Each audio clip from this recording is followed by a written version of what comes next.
1 year ago today, Assassin's Creed Shadows was released, and it feels like it was 5 years ago because I haven't heard anything about it since. The conversation disappeared overnight, and now I've waited a complete year to finally play it. So the question is this 6.2 user score fair, or is this game underrated? Let's find out. A new dawn Justice is forged in the shadows. Before anyone even played Assassin's Creed Shadows, the internet had already decided what it was, which is fair enough because I think we all have that Ubisoft fatigue. They seem to just pump out bloated game after bloated game, all of which lack any real heart and soul. But to me, Assassin's Creed Shadows should have avoided all of these criticisms. I mean, we've been asking for an Assassin's Creed game based in Japan since 2012. Oh no, a female protagonist. Oh no, it's a black man. It's a rip-off of Ghosts of Tsushima. What I'm not going to do is compare it to games outside of the franchise, because by now you should know if you even like Assassin's Creed games or not. If you do like those Assassin's Creed Valhalla and Odyssey and Origins type games, then you're going to absolutely adore this title. But if you're like me, an Assassin's Creed purist, then you're going to have a love-hate relationship with this game. Have no worries. Women provide little distraction. Wait, I don't get it. One of the more unique features in Assassin's Creed Shadows is the ability to play as two completely different characters. Naoe is an assassin in the purest sense of the word. She's agile, fast, silent, a ninja. Everything about her playstyle feels like it was created with the Creed in mind. And then we have Yasuke. He's basically a walking tank. It's almost like someone dropped Kratos into an Assassin's Creed game. And this is where I'm a bit conflicted, because you don't get me wrong, Yasuke as a character is extremely likable. He's the kind of guy you'd want to hang out with in real life, crack a few beers with. In fact, his personality actually feels more in line what we would expect from an assassin. Honourable, compassionate, and driven more by respect and duty than by revenge. But he also has the build of an NFL defensive lineman. Hold! Allow me to duel him. The problem with giving players two characters that play completely different is that over time you're likely to develop a favourite. And once that happens, the moment the game sort of forces you to play as the one you don't like as much, the gameplay quality sort of drops. Now, to the game's credit, you can choose who you want to play with about 90% of the time. But for that other 10%, when the game forced me to play as Yasuke, I found myself pretty much waiting for the moment I could switch back. It also leads to the game feeling incredibly cringy at times. For example, I would wipe out an entire stronghold as Naoe, and then Yasuke would walk onto the screen. The game would then ask me who I wanted to play as, and because my pick was always Naoe, Yasuke was in this constant cycle of awkwardly walking off into the distance. I'll clear out Naoe's men surrounding the meeting area. Can you stand watch here? I will meet you at the meeting area when you are finished. Yasuke is a samurai, and despite his size, he's still incredibly fast. He favours heavy weapons, a teppo, which is the gun, and a bow and arrow. If you want to play Assassin's Creed on easy mode, then play as him, because he can rip through entire hordes of enemies with almost no effort. Now, you can still use stealth and climbing to some degree, but Yasuke is clearly designed for a different approach. He's the guy who kicks the door down, sometimes literally, and destroys everything standing in his way. And to be fair, using him in combat is still satisfying as hell. If this wasn't an Assassin's Creed game, I could absolutely see myself enjoying that playstyle a lot more. But the problem is, I don't play these games for the combat. I play them to be an assassin. It's literally in the title, ass in. And that's where Naoe comes into play. Naoe might actually be the most assassiny assassin we've ever had in terms of gameplay. Unlike Yasuke, she can properly scale buildings and perform the iconic leap of faith. The way she moves across rooftops and walls almost feels weightless, gliding through the environment rather than fighting against it. Even something as simple as jumping off a wall is an exaggerated parkour animation. And the grappling hook she uses to scale large buildings makes vertical movement faster and smoother than ever. Honestly, it makes me wonder why no other assassin has ever used one. In combat, she favours the katana, daggers, and a chain weapon. On top of that, she carries kunai, ninja stars, and smoke bombs, the tools of the trade we've come to expect. And of course, she has the hidden blade, meaning she can perform assassinations right from the start.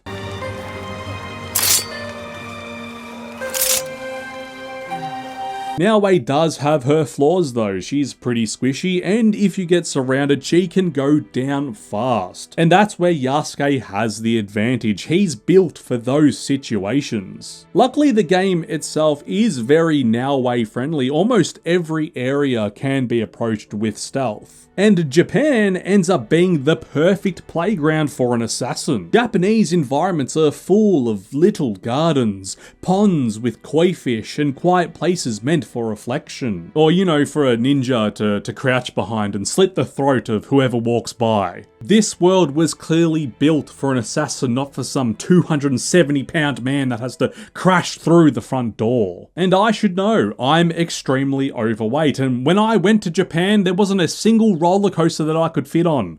It wasn't chubby friendly at all. Naoe can swing between trees, crawl under buildings, and climb almost anything. Honestly, this might be the best movement system in any Assassin's Creed, and I know there's going to be some people that get upset by that statement. But this is still an Assassin's Creed game, which means sometimes the game just refuses to do what you want it to do. It's been 19 years since the franchise started with Assassin's Creed, and somehow climbing is still not 100% reliable. I just wanted to climb through this window, god damn it. Now, if you do find yourself in trouble and combat becomes unavoidable, or even worse, you're forced to play as Yasuke, the good news is that the combat is actually incredibly fun. Each weapon has its own combat flow, like the knives are fast, but they're also very weak. The chain weapon, which I'm not even going to attempt to pronounce, the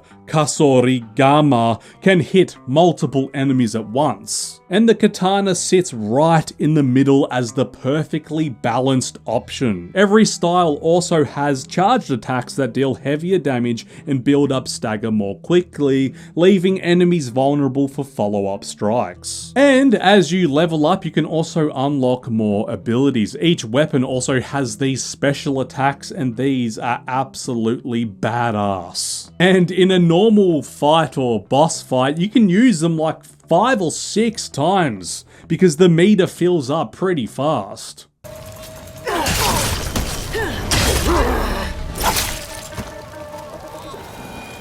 Down you go to the realm of smoke and suffering. And honestly, this right here is probably the tightest we've ever seen the combat. Yes, tight indeed. And I know that's going to upset some people too. Ooh, Assassin's Creed Origins had the best combat. Oh, Unity had the best parkour system ever. But to me, this is how it felt. But it can also feel a little inauthentic for an Assassin's Creed game. Traditionally, being overwhelmed by enemies and forced to flee was a thing, but here, enemies refuse to climb buildings. When overwhelmed, you can literally scale any building, lie down on the roof, wait a few minutes, go down, assassinate an enemy or two, and just repeat. I've had fights where I ran out of health items, was barely alive, and used this exact tactic to kill everyone. What happened to enemies chasing you to the ends of hell? I don't know why they removed the ability for enemies to climb after you. It feels like they didn't want to upset the Fortnite crowd and make this game too unfair. They've also continued the trend of packing the game with gear. I loved that I could customize every piece of equipment to look exactly how I wanted. Just because some ugly ass mask was stronger, it didn't mean I had to make every cutscene look like I was cosplaying in a horror movie. The setting of Japan, honestly, it's stunning. Easily the most beautiful setting of any game in the series. The way the seasons change, the leaves blowing in the wind, the rain making you look like you're covered in oil. It's like stepping into a painting. Every direction you look is worthy of a screenshot, and this game is huge. That's like at least 1 terabyte of screenshots. But after 20 or 30 hours, it all starts to look a bit too similar. And it's not necessarily a bad thing, but other than the temples, which all look the same, there's no real amazing buildings that spark imagination. In previous AC games, climbing the pyramids or even Big Ben in Syndicate gave you a sense of exploring something real. Here, once you've climbed one temple, you've basically climbed them all.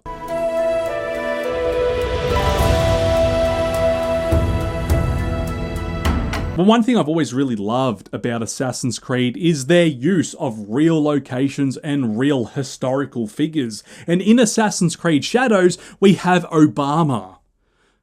No, not this Obama, the town of Obama. I didn't mean to mislead any of you. It does feel like a very authentic take on what Japan was like back in the 1500s, but it's almost too realistic. The worst thing about this game is traversing this map. Why did they make the forest areas so dense? Like it looks realistic, overgrown, unkept, unexplored. It feels realistic as well, but this isn't fun. In 90% of the off-road areas, you can't even see 2 feet in front of you. In most of this game, you will need to follow a road to get to an objective marker. There's no exploring off the beaten track, no taking a shortcut through the trees. It just sort of feels like they're telling you which direction to go at all times. And for a game where exploring is one of the main components, they really screwed the traversal up. They don't really want you to go off the paths, it seems, because they don't want you to really see how empty this world actually is. But guess what, Ubisoft? I don't care if your world is empty. I don't need a distraction every 100 feet. I don't want to be overwhelmed by icons everywhere, but then you place your objectives at the top of hills that can only be accessed by one road. That's not fun.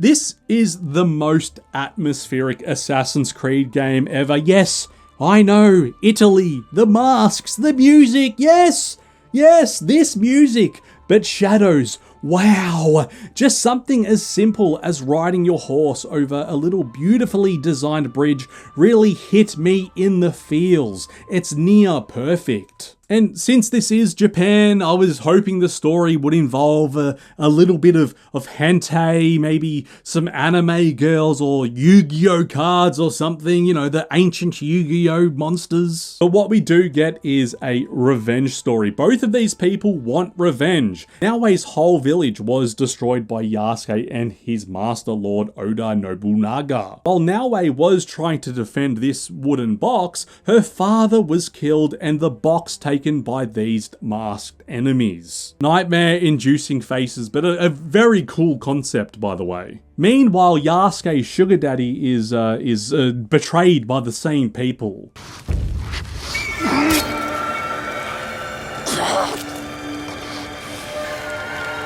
Honestly, the names all start to blend together because other than the 3 names I just mentioned, I don't know another single character in the whole game. But what we have here is one of the most cinematic Assassin's Creed games. There are countless cutscenes, the most dialogue in the whole franchise, and while it can start to get a little tedious listening to the same story over and over, the game sets the tone perfectly. And Ubisoft generally writes their main character pretty well, and Naoe is no exception. She's constantly battling within herself, trying to forgive people like she did with Yasuke, while also wanting revenge on everyone who's done her dirty, and occasionally you even get the option of if you want to spare certain people or not. Yasuke, on the other hand, I don't really understand his motivation at all. Again, is a good dude, and I hope the best for him, but this isn't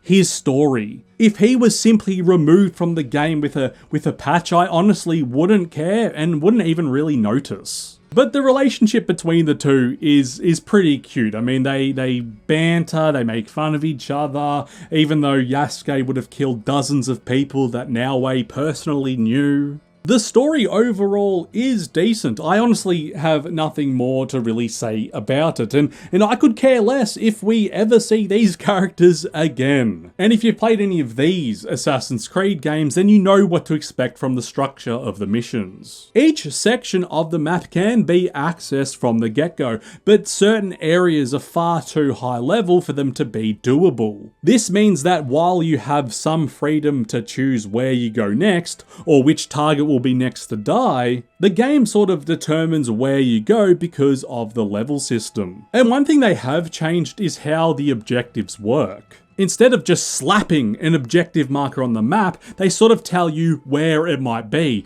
This enemy is southeast of Obama. It's an interesting attempt of adding something new into the series, but it feels like it's there just to bloat the total playtime of the game. The mission will say they're in Kyoto, and 9 out of 10 times they'll actually be at one of these revealed question marks. I think if they want to explore this gameplay mechanic in future Assassin's Creed games, they really need to just dive into it. Not just giving it the appearance of us being the one who is exploring. Assassinating people will never not be fun in video games. They'll never not be fun in video games, not in real life. And you end up having a huge amount of bad guys you have to kill. It does start to feel a bit repetitive by the end of the game, but you will get value for money because this game is huge. Look how many missions I've done. Look how many people I've killed. That's a lot of people. I'm a serial killer. So what do we have here? Assassin's Creed Shadows. Honestly, it has some of the best combat I've seen in any Assassin's Creed game, and the parkour, same thing, the best I've experienced. And it is by far the most atmospheric of the games. And they even tried to add new features like 2 playable characters and the exploration. And I do think that most importantly, unlike most of the Ubisoft games I've played in the last few years, it feels like Assassin's Creed Shadows was actually made with a lot of heart and soul. This score here of 6.2 out of 10 is definitely underrated. I could see myself giving it like a 7.5 or 8 out of 10. But if you've enjoyed pretty much any of the Assassin's Creed games in the franchise, then there's a lot to like here. So if you were like me and you waited a whole year to play it, then now's the time because it's cheaper and you'll get at least 80 hours of gameplay, especially if you want to 100% it like I am going to. Alright, thank you very much for watching. Until next time, see ya.